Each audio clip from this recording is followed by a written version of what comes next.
ને મિત્રો મજામાં. મિત્રો આપણે ખબર છે કે 17/2/19 એટલે કે હાઈકોર્ટ ના પટ્ટાવાળાની જે એક્ઝામ હતી એમાં મેથ્સ રિઝનિંગમાં બધાને મજા આવી ગઈ. મજા એટલે આવી ગઈ કે એમણે ખૂબ સારા આપણા વિડીયો જોયા હતા અને ખૂબ સારી પ્રેક્ટિસ કરી હતી. તો વિવિધ વિદ્યાર્થીઓ દ્વારા જે માહિતી મળી છે એને આધારિત પ્રશ્નો લેવાની કોશિશ કરી છે. એક્ઝેક્ટ કદાચ આ ન પણ હોય, આના જેવા પણ હોઈ શકે, પણ આવું કંઈક પૂછાયેલું અને એમાં શું હોઈ શકે એની આજે આપણે વાત કરશું. તો મિત્રો એક પ્રશ્ન આ પ્રકારનો હતો કે 1 2 પછી અહીં સ્ટાર અને 9 વડે નિશેષ ભાગી શકાય તો આ સ્ટારની જગ્યાએ શું આવે?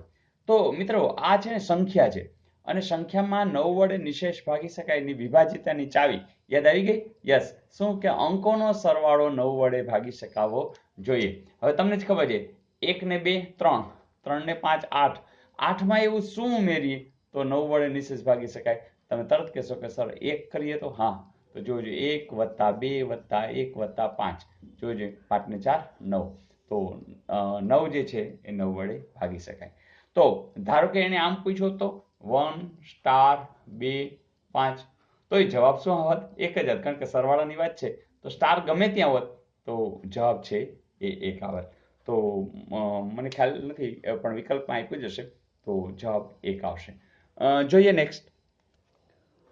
તો એક પ્રશ્ન આવો હતો કે રૂપિયાના સિક્કાનો આકાર કેવો? તો મિત્રો જનરલી આપણે એમ કે અમારે ગોળ સિક્કો છે, પણ ગોળ શબ્દ કદાચ આપ્યો હશે તોય નહીં લેવાનું, કારણ કે જ્યારે તમે ખ્યાલ છે કે રૂપિયાના સિક્કાની તમે થપ્પી કરો, હે ને, કે આ રીતે થપ્પી હોય આખી, તો તમે તરત કહેશો કે સર આ તો નળાકાર છે. તો એક જ સિક્કો હોય તો સાવ આટલી જ હાઈટ હોય, હે ને, તો નાની હાઈટ હોય તો એ જ ઓછો છે, પણ આકાર તો કેવો છે? નળાકાર. તો જે લોકોએ નળાકાર જવાબ લખ્યો હશે એ બિલકુલ સાચું છે. તો આપણે ક્ષેત્રફળ ઘનફળની અંદર ઘણી વખત આવી રીતના પૂછી દે કે રૂપિયાના સિક્કાની પૃષ્ઠફળ શું થાય અથવા એનું સૂત્ર શું, તો તમને ખ્યાલ આવી જાય કે આ બંધ નળાકારની વક્ર સપાટી અને કુલ મતલબ કે કુલ સપાટીનું ક્ષેત્રફળ પૂછી રહ્યા છે. તો આકાર આધારિત ક્ષેત્રફળ ઘનફળના સૂત્રો પણ પૂછી શકે. પણ હવે આપણને ખબર છે કે દાખલા તરીકે તાંબાનો તાર હોય કે આ પેન હોય, બરાબર, તો આ બધા નળાકાર છે. પીપ હોય, રૂપિયાનો સિક્કો હોય, આ બધા નળાકાર છે. તો ઇઝ ઇટ ઓકે? લગભગ લોકોને આવડી ગયું હશે. જોઈએ નેક્સ્ટ. મિત્રો પ્રશ્ન આવો કંઈક કે બગીચાનો આકાર કાટકોણ ત્રિકોણ છે, તેની લાંબી બાજુ 100 મીટર, બીજી એક બાજુ 60 મીટર, તો ત્રીજી બાજુ શું હોઈ શકે? મિત્રો આપણે ખબર છે કે જ્યારે કાટકોણ ત્રિકોણની વાત હોય અને લાંબી બાજુ, અને એ સોરી કેટલી છે? 100 છે. એટલે કે લાંબી બાજુ એટલે કાટકોણ ત્રિકોણમાં કર્ણ છે એ સૌથી લાંબી બાજુ, એની 100 છે. અને બીજી એક કોઈ બાજુ એ છે એ 60 છે. તો દાખલા તરીકે આ 60 છે, અહીં હોય કે અહીંયા ક્યાંક હશે, તો તમારે આ શોધવાનું છે. મિત્રો તમને યાદ છે ને કે ત્રિપુટી તો ઘણી વખત ડાયરેક્ટ એમ મળે, જેમ કે 3 4 5, આ એક ત્રિપુટી યાદ રાખો ને, જેમાં 5 છે એ કર્ણ છે. તો અહીંયા અનુસંધાન જોડી શકાય છે. શું ખબર છે મિત્રો? કે 100 અને 5 સાથે લેવા દેવા છે, કે તમે 20 વડે ગુણો ને તો 20 50 100 આવી ગયું. તો એવું જ તમને અહીંયા પણ જો 20 તેરી 60, બરાબર, તો 60 મળી ગયા, 100 મળી ગયા, તો તમને ઓટોમેટિક અહીંયા 20 વડે ગુણો, જવાબ શું આવશે? 80. તો જે લોકોએ 80 જવાબ હશે તો કંઈ ચેકિંગ કરવાની જરૂર નથી. સૂત્ર તો તમને ખબર છે કે કાટકોણ ત્રિકોણમાં કર્ણનો વર્ગ બાકીની બે બાજુના વર્ગના સરવાળા બરાબર હોય છે. એટલે તમે આ x ધારી અને કરી શકો x નો વર્ગ વત્તા 60 નો વર્ગ વત્તા બરાબર 100 નો વર્ગ. તો આ રીત તો છે જ, પણ જો તમે ત્રિપુટી જાણતા હો તો સીધે સીધું તમે અહીંયા 80 લખી શકો.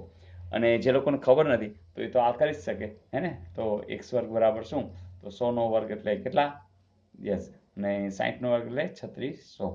તો તમે બાદબાકી કરી 0 0 અને 6 ને 4 10, 4 ને 6 બરાબર 6400. એટલે તમે તરત કહેશો કે સર 6400 નું વર્ગમૂળ કરીએ તો શું આવશે? 80. તો આવા સમમાં કંઈ ખાસ હોતું નથી, બસ જો તમે પ્રેક્ટિસ કરી હો તો ઝડપથી સાચું અને કોન્ફિડન્સથી કામ કરી શકો. જોઈએ નેક્સ્ટ. મિત્રો આવું પણ પૂછ્યું હતું કે કોઈ રકમનું ચક્રવૃદ્ધિ વ્યાજ 10% દરે એક વર્ષનું 80 રૂપિયા થાય છે, તો બીજા વર્ષનું કેટલું થશે? મિત્રો તમને ખબર છે કે તમે ચક્રવૃદ્ધિ વ્યાજ હોય અને 2 વર્ષનું શોધવાનું હોય તો તમે આનું સાદું વ્યાજ ગોતી લ્યો, કારણ કે પહેલા વર્ષનું તો ચક્રવૃદ્ધિ વ્યાજ કયો કે સાદું વ્યાજ એ સરખું જ છે, અને જે વ્યાજ આવે છે એ વ્યાજનું વ્યાજ કેટલું થશે એ ડિફરન્સ જોઈ લ્યો તો પણ થઈ જાય. ધેટ મીન્સ કે તમને ખબર જ છે કે કોઈ રકમ છે એનું ચક્રવૃદ્ધિ વ્યાજ 10% દરે કેટલું થાય છે એક વર્ષનું 80, તો બીજા વર્ષમાં વધારો કેટલો થાય તો 80/10, હે ને, તો 80/10 તમને ખબર જ છે શું થાય, તો તરત કહેશો સર 8 રૂપિયા થાય, તો પહેલા વર્ષે 80 હશે, એમાં બીજા વર્ષે 8 રૂપિયા બીજા એડ થશે એટલે કે 88 રૂપિયા. તો ડાયરેક્ટ તમને મળે, મને ખબર નથી પણ એબીસીડીમાં તમને 88 આપ્યા જ હોય અને તમારો જવાબ 88 બિલકુલ સાચો છે. તો બસ જે સંદર્ભ છે એને પકડીને વાત કરશો તો તરત આવડી જશે. જોઈએ નેક્સ્ટ. મિત્રો આવું પણ પૂછ્યું હતું કે ખરાજાત વત્તા મૂળ કિંમત એટલે શું?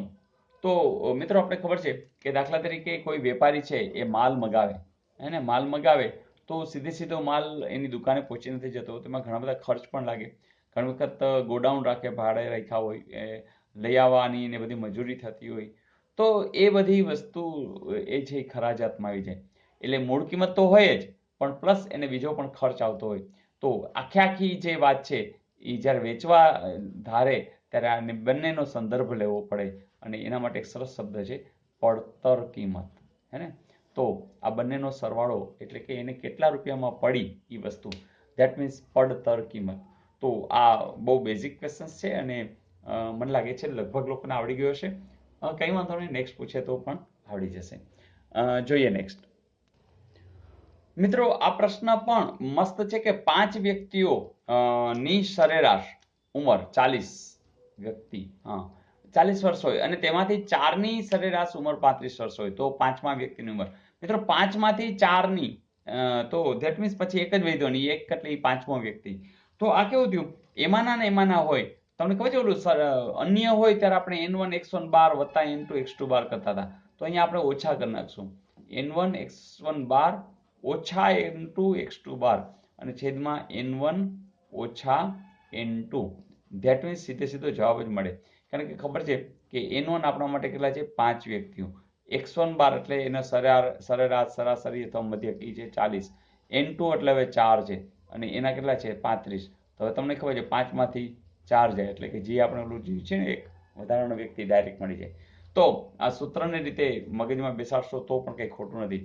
તો 5 ચોકને 20 એટલે કે 200 અને 35 દુ 70 દુ, હે ને, એટલે 140, એટલે 35 ચોખ્ખું કરશો તો 140 જ આવશે અને 5માંથી 4 જાય તો એ તો 200 ઓછા 140 એટલે કે સીધો 60ના છેદમાં 1, એટલે જવાબ તો શું આવશે, તો જે 5મી વ્યક્તિ હશે એની ઉંમર કેટલી હશે 60 વર્ષ. તો આવું પણ પૂછાયેલું અને આવડી ગયું હશે. જોઈએ નેક્સ્ટ. મિત્રો આવું પણ પૂછ્યું હતું કે એક સંખ્યાના 60%માંથી 60 બાદ કરતા 60 વધે તો તે સંખ્યા કઈ?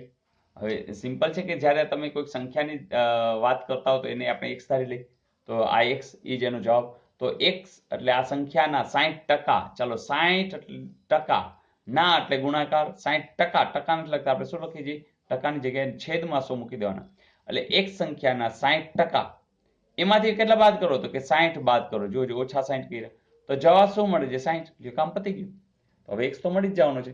ફરીથી x ના 60% માંથી 60 બાદ કરો તો 60 વધે છે. તો હવે તમે જ કહો ઓછા 60 નો બાજુ લઈ જાય તો વત્તા થઈ જશે, એટલે કે x ગુણ્યા 60 છેદમાં 100 બરાબર 60 વત્તા 60, ડાયરેક્ટ કરું 120. હવે તો 100 ને બાજુ લઈ જશું, 60 ને નીચે લઈ જશું, તો x બરાબર 120 ગુણ્યા 100 છેદમાં 60, જોજો 6 × 6 = 6 × 12, જવાબ શું આવ્યો 200. તો મિત્રો સીધું 200 કરી નાખશો. હવે જોજો તમે વિચારી કરી શકો એક સંખ્યાના 60%, ચાલો 200 ના 60% શું થાય 6 × 12 120 થયા, એમાંથી 60 બાદ કરો છે 120 માંથી 60 જાય તો શું મળે 60. તો આ મસ્ત તાળો મેળવીએ છીએ પણ જવાબ આપણો ફાઇનલ છે અને એ જવાબ કયો છે 200.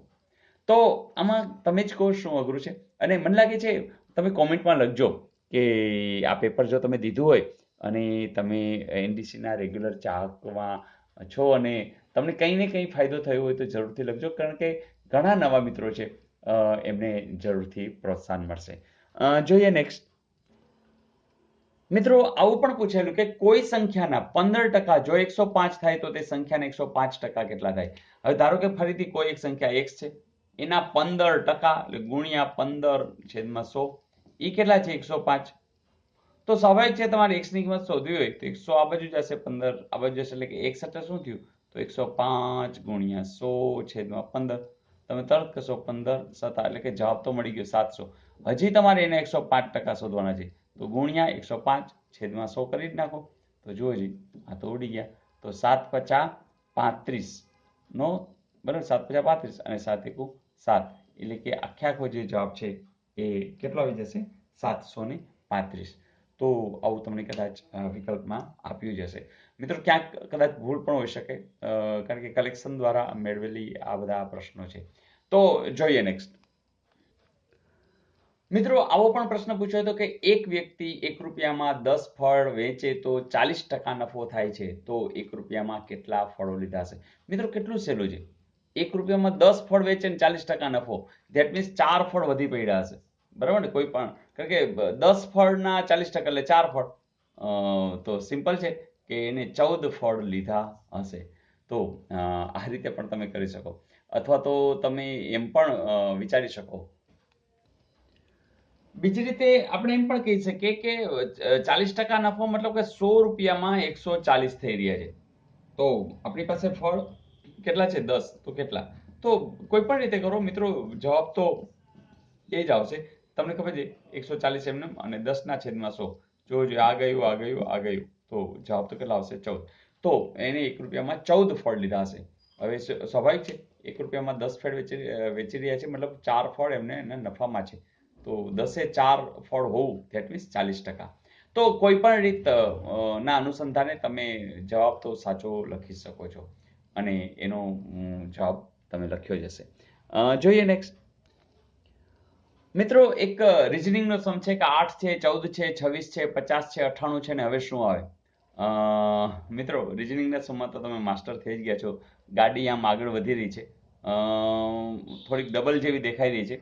તો 8ના 8 દુને 16 થાય, હે ને? 8 ગુણ્યા 2 કરો તો 16 થાય, પણ એમાંથી 2 ઓછા છે એટલે 14 છે. તો 14 દુ કરી નાખી તો 28, તો એમાં 2 ઓછા કરો તો શું મળે છે? 26. ધેટ મીન્સ 26 દુ 52, 2 ઓછા કરે 50, 50 દુ 100, એ 2 ઓછા કરે એટલે 98. ધેટ મીન્સ 98 ગુણ્યા 2 કરવાના છે. અને તમને ખબર 100 ગુણ્યા 2 કરો 200 કરી નાખો, અને પછી 4 ઓછા કરો એટલે 196, અને એમાંથી 2 કોઈ પણ રીતે ગુણાકાર કરવાનો છે, અને એમાંથી પાછા 2 ઓછા કરશો એટલે કે 194 એવો જવાબ જરૂરથી આપ્યો હશે. તો મિત્રો આવા સમની અંદર તમારા હવે એક પણ માર્ક જતા હશે નહીં. અને જો તમારા ગયા ન હોય તો કોમેન્ટ્સની તો હું રાહ જોતો હોઉં છું, તો જરૂરથી લખજો. જોઈએ હજી કે કેવું કેવું પૂછાયેલું છે. અને મિત્રો આપણી પાસે આ પ્રૂફ છે કે ભાઈ તમે જો આવા સમ અગાઉ કર્યા હતા તો એવા જ પૂછાઈ રહ્યા છે, અને પૂરેપૂરા માર્ક્સ તમને મળી રહ્યા છે. તો મિત્રો જો તમે જાજુ કામ કરશો તો ફાયદો થવાનો અને થવાનો. જોઈએ હજુ કે અન્ય કેવા પૂછાયેલા છે. મિત્રો રિઝનિંગમાં આવું પણ પૂછ્યું હતું કે 121, 144, 169, 196, 238, એમાં કઈ સંખ્યા જુદી છે? જોજો મિત્રો, તમે કેટલી આમ કોન્ફિડન્સથી કહી રહ્યા છો, સીધો જ જવાબ દઈ રહ્યા છો. જો તમને ABCD પણ આપ્યા નથી તો બિલકુલ સાચા છો, કારણ કે તમને ખબર જ છે કે આ શું છે? 11નો વર્ગ 121, આ 12નો વર્ગ 144, આ 13નો વર્ગ 169, આ 14નો વર્ગ, પણ 15નો વર્ગ 225 થાય ને એવું આપ્યું નથી. ધેટ મીન્સ 238 છે એ સંખ્યા જુદી થઈ રહી છે, જે પૂર્ણ વર્ગ નથી. તો આવું પણ પૂછાયેલું. હજુ જોઈએ નેક્સ્ટ. મિત્રો એવું પણ પૂછેલું કે જો 14 ફેબ્રુઆરી 2004ના રોજ શનિવાર હોય તો 14 ફેબ્રુઆરી 2005ના રોજ કયો વાર હશે?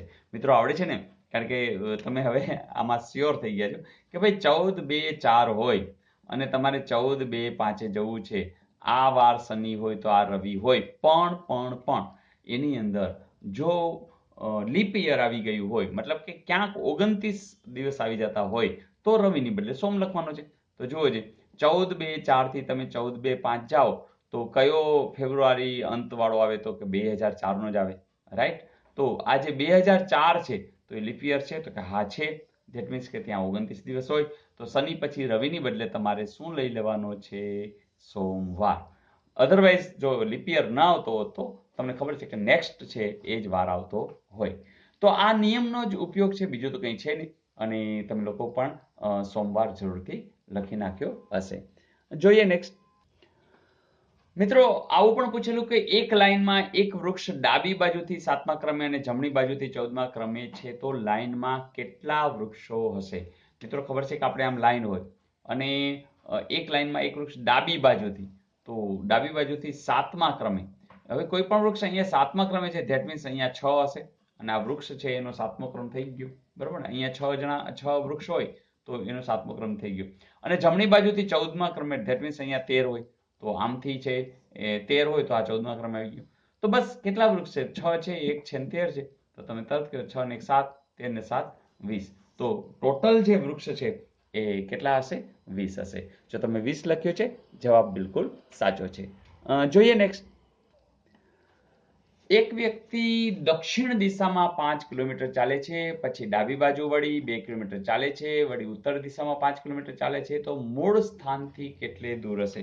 મિત્રો આપણને ખબર છે, યાદ છે ને કે અહીંયા પશ્ચિમ અને પૂર્વ, પપ્પુભાઈ, હે ને, અને ઉપર એટલે ઉત્તર અને દક્ષિણ, તો આ બધી ખબર છે. બીજું ઓલું વાવ ઈશાન પપ્પુ ને દે અગ્નિ, હે, એ પણ યાદ છે.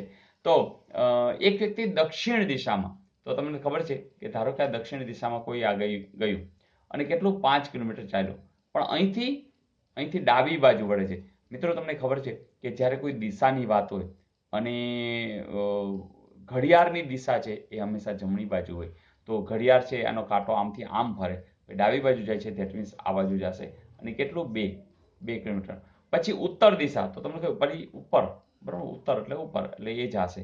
એ કેટલું ચાલે? 4 5. તો જો 5, આ 2, આ 5. તો હવે કોઈ પૂછે કે અહીંથી આ અંતર કેટલું હોય, તમે તરત કહેશો આ તો લંબચોરસ જેવું જ છે, એટલે અહીંયા 100% 2 જ હોય. તો તમને ત્યાં 2 કિલોમીટર જે એબીસીડીમાં આપ્યું હોય તો એ જવાબ આવી જશે 2 કિલોમીટર. Is it okay? તો મિત્રો તમે જોઈ રહ્યા છો કે આવું કેટલી વાર આપણે આવા સમ્સ ગણ્યા છે અને એવા જ પૂછાઈ રહ્યા છે. તો મને લાગે છે કે હવે આપણા માટે તો પેપર ફૂટી ગયેલું જ છે, હે ને? કારણ કે દરેક પ્રશ્નના જવાબ તમને આવડે છે અને હવે કોઈ ટેન્શન નથી. જોઈએ નેક્સ્ટ. મિત્રો આ પ્રશ્ન આવો હતો કે જો Z બરાબર 52 અને CAT બરાબર 48 હોય તો BAT બરાબર. મિત્રો આમ જોઈએ ને તો અહીંયા એવું દેખાઈ રહ્યું છે કે Z 52, તો આપણે ખબર છે કે આ 26 દુ 52 થાય, ABCD એમ 26 છે, તો કંઈક ડબલ જેવો મિનિંગ દેખાય છે. પણ તેમ છતાં આવા પ્રશ્નોની અંદર તમારે ABCD લખવી ફરજિયાત છે અને એકડા બગડા પણ સાથે સાથે લખી નાખી. તો હું લખી નાખું છું, તમે ઝડપથી લખી નાખો. મિત્રો ABCD રેડી છે, એકડા બગડા પણ રેડી છે. હવે જો Z બરાબર 52, તમે જોજો Z એટલે 26 છે, 26 ના ડબલ કર્યા છે એટલે 52.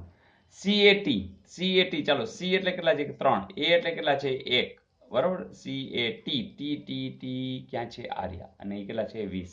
તો જોજો 20 ને 1, 21 ને 3, 24. તો કેટલા આપ્યા છે? 48 છે. યસ, એટલે કે 24 ના ડબલ કરી નાખ્યા છે 48. તો હવે BAT કરવાનું છે. ચલો B એટલે કેટલા છે? તો કે 2. પછી A એટલે કેટલા છે? તો કે 1. અને T એટલે તો ખબર જ છે કેટલા છે? 20. તો જુઓ 20 ને 1, 21 ને 23, તો 23 ના ડબલ શું થાય? તમે તરત કહેશો કે સર 46 થાય. તો આનો જવાબ શું આવશે? 46. તો મિત્રો આવા પ્રશ્નો કે જેમાં તમે સ્યોરિટી સાથે જવાબ આપી શકો અને એમાં તમે તો હવે એટલા હોશિયાર થઈ ગયા જો મેં ABCD આપ્યા જ નથી, પણ તમે સાચા જવાબ આપી શકતા હશો. જોઈએ નેક્સ્ટ. મિત્રો એક અવિભાજ્ય સંખ્યાના સંદર્ભમાં પણ પ્રશ્ન, તો તમને ખબર છે 1 થી 50 સુધીમાં અવિભાજ્ય સંખ્યાઓ ટોટલ 15 છે અને 51 થી 100 સુધીમાં બીજી 10 છે, એટલે કે ટોટલ કદાચ 1 થી 100 પૂછે તો 25 છે. પણ અધવચ્ચેથી 40 થી 60, તો 40 થી 60 વચ્ચે અવિભાજ્ય સંખ્યા ગોતવા જશો તો તમને એક તો મળશે 41, પછી 43, પછી 47, પછી 49 તો નહીં આવે, પછી 53, 51 નહીં આવે, પછી 59. ધેટ મીન્સ કે આ સંદર્ભે ટોટલ જે સંખ્યાઓ છે એ 5 મળી રહી છે. તો આના સંદર્ભે કોઈ સવાલ હતો તો તમે પકડી શકશો કે આવી 41, 43, 49, 53 અને 59. તો એ જવાબ તમને મળી જશે. જોઈએ નેક્સ્ટ. મિત્રો એક પ્રશ્ન આવો પણ હતો કે 1 તોલું એટલે કેટલા ગ્રામ? તો ગ્રામના સંદર્ભે યાદ રાખજો કે 1 તોલું એટલે 11.33, 980 ને 905, એટલે આટલું બધું. તો મિત્રો એવું નથી, ABCD માં તમને નજીકનું જે આપ્યું હોય એ તમે લઈ શકો. ઘણી વખત 11.339 અથવા 11.33, 11.3 વગેરે, અથવા તો 11, દાખલા તરીકે એમાં આપ્યું હોય કે 10, 11, 18, 21, તો તમે આ સંદર્ભ પણ લઈ શકો, એવું નથી. પણ એ તમને ABCD શું આપ્યું છે એના ઉપર તમારે જવાનું હોય છે. તો મિત્રો હવે તમે જ કહો કે આ વખતેના પ્રશ્નો, ધારો કે તમે પેપર દીધું છે અથવા નથી દીધું, તો આ મેથ્સ અને રિઝનિંગના આ પેપરના પ્રશ્નોના જવાબ તમને આવડ્યા કે કેમ? તો મિત્રો મને પૂરી ખાતરી છે કે હજી આપણી પાસે બિન સચિવાલય, તલાટી, આ બધા જે સિનિયર ક્લાર્ક, આ બધા જે છે એ જરૂરથી તમે બહુ સહજતાથી તમે એમાં પાસ થઈ શકશો. પણ માત્ર બસ ધ્યાને કોન્ફિડન્સથી કામ કર્યા કર્યો, રોજ કરો, દરેક વિડીયોઝ જોઈ નાખો. મને ખાતરી છે કે તમારું પેપર સારું ગયું જ હશે, કારણ કે તમે લોકો નિયમિત કામ કરી રહ્યા છો. પણ હા, મને કેમ ખબર પડશે? યસ, તમારી કોમેન્ટથી. તો હું તમારી કોમેન્ટની રાહ જોઉં છું. તો આજે જ હું જોઈશ. બસ તમે આનંદથી કામ કરો, અને જ્યાં પણ મદદની જરૂર છે, આઈ એમ વિથ યુ. તો મિત્રો, વિશ ઓલ ધ બેસ્ટ. કોમેન્ટ્સની રાહ સાથે આવજો.